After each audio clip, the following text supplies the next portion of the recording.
This is meant session, if you want to call it that. So if things go well, this should be going out on a YouTube channel. Is that right? Yeah, it's good. So please be aware of that. And if you are chatting to each other during the council meeting, the owl will find you out. You will be seen rustling papers, standing up, anything like that. So please make sure you've got your mobile phones turned off or on silent. When we get to part 2 of the meeting, the owl will be turned off. So obviously that's confidential. So, can I just say before we start the meeting proper, what I intend to do tonight, when we get to stage 2, part 2 of the meeting, just to flag up, I intend to give everybody sufficient time to discuss and debate the 2 decision reports before allowing any motions to be put forward. Okay with everybody?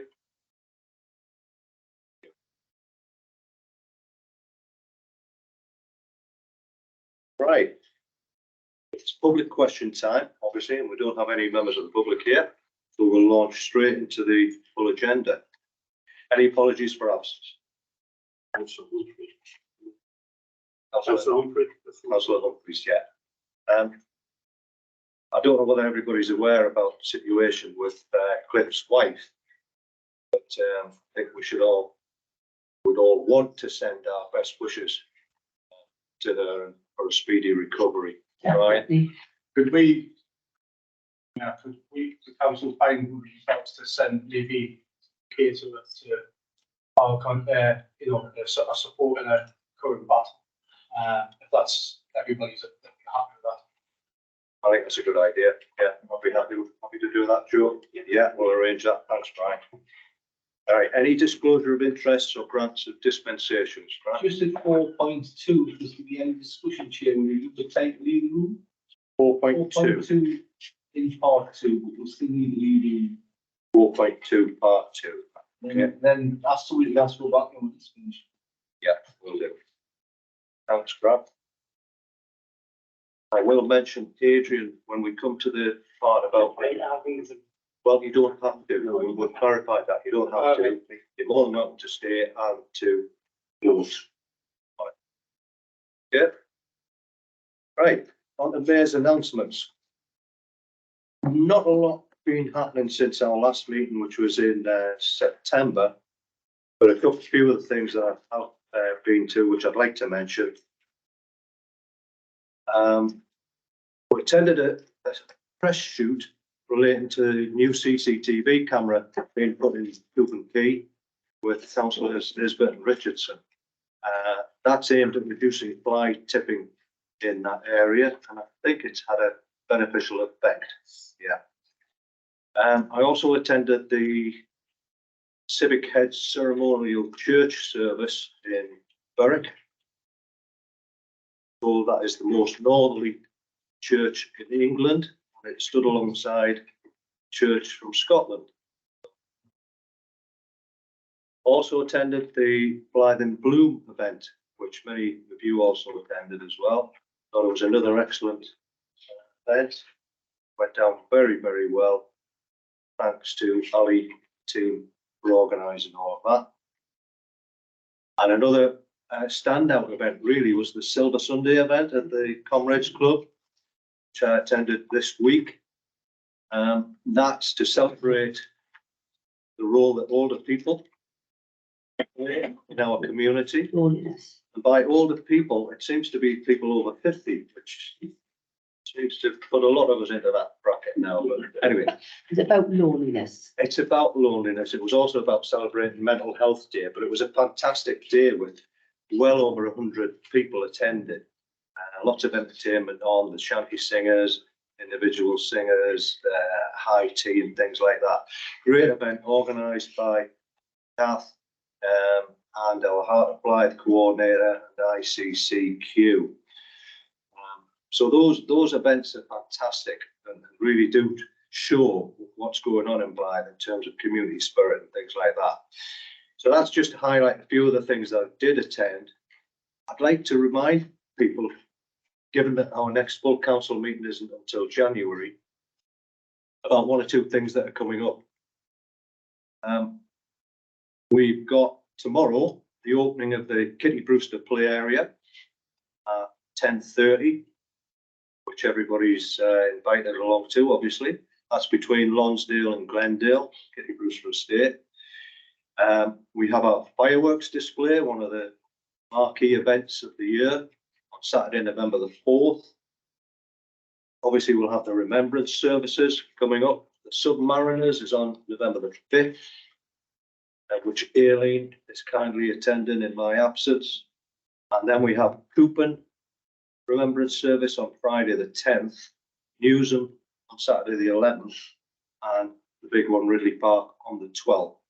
And I do believe that after the Coupon and Newsham remembrance services, refreshments will be provided either at the Briardale, I'm guessing at the pavilion.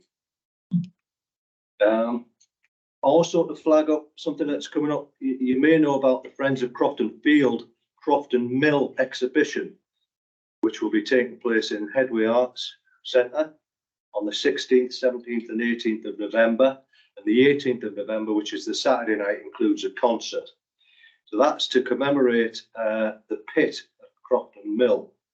So it's all things related to the pit, stories from people, relatives who worked at that pit, be displays, there'll be all sorts, and I believe there's been a new banner created as part of that exhibition. That could be interesting for you to attend. Christmas Tree Festival, we're not far from Christmas now. That opens on December the 4th, Monday night at St Cuthbert's. And we're about to put out, towards the end of October, I think our Blythetown Council newsletter will be coming out just before Christmas. A couple of other things to mention on the run up to Christmas. Operation Elf has been launched again. It's up and running, and the details are on the CBA website. I would encourage everybody to try and get involved with that. Encourage other people to get involved as well. And I will also finally draw people's attention to the newsletter that we just received from our food bank, which had some interesting statistics on, and I think it's always worth flagging this up. When the food bank first opened in 2015, in the first 12 months, they gave out 861 parcels to adults, 202 to children. This year, 2023, in the first 5 months, they've given out 1,268 parcels to adults, 719 to children. So you can see, the growth in 8 years. A number of reasons for that, but it's just a plea to everybody, and I know you do, and lots of people do, to help out with the food bank as much as you can with community food and friendship, with engage in the community and encourage other people to help out as well. So thank you. That's the mayor's announcements. Right, item 4 on the agenda is minutes of the special full council held on Thursday, 7th of September. Just to note those minutes as a true record. Great. Thank you, Cap.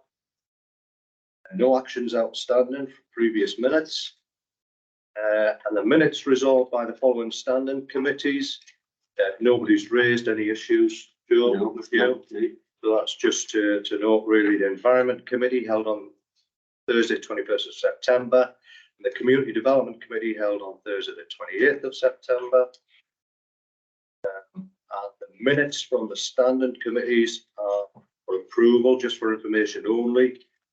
So again, just to note, the Community Funding Subcommittee held on Tuesday, the 12th of September, parts 1, 2. Yeah, right. Item 7 on the agenda is not going to happen, unfortunately. Rob Strettle has had to put his apologies in because he's had a pressing school appointment, which he'd forgotten about, to be fair. A really important one for one of his children.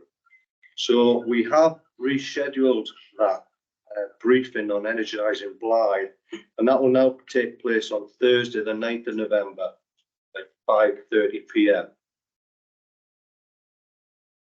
one thing just to let people know, if you haven't already seen it, the hoardings started to go up around the market square today. So, you know, it's pretty obvious that things are starting to move on that. And obviously, Bridge Street has been started for some time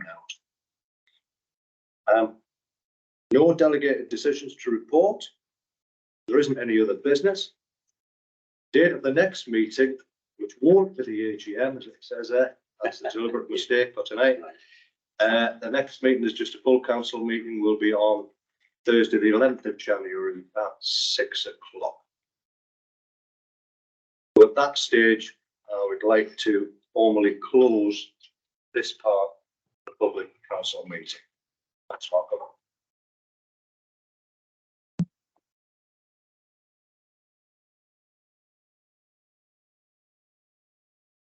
Right, we'll go straight to part two decision reports. Okay with that one?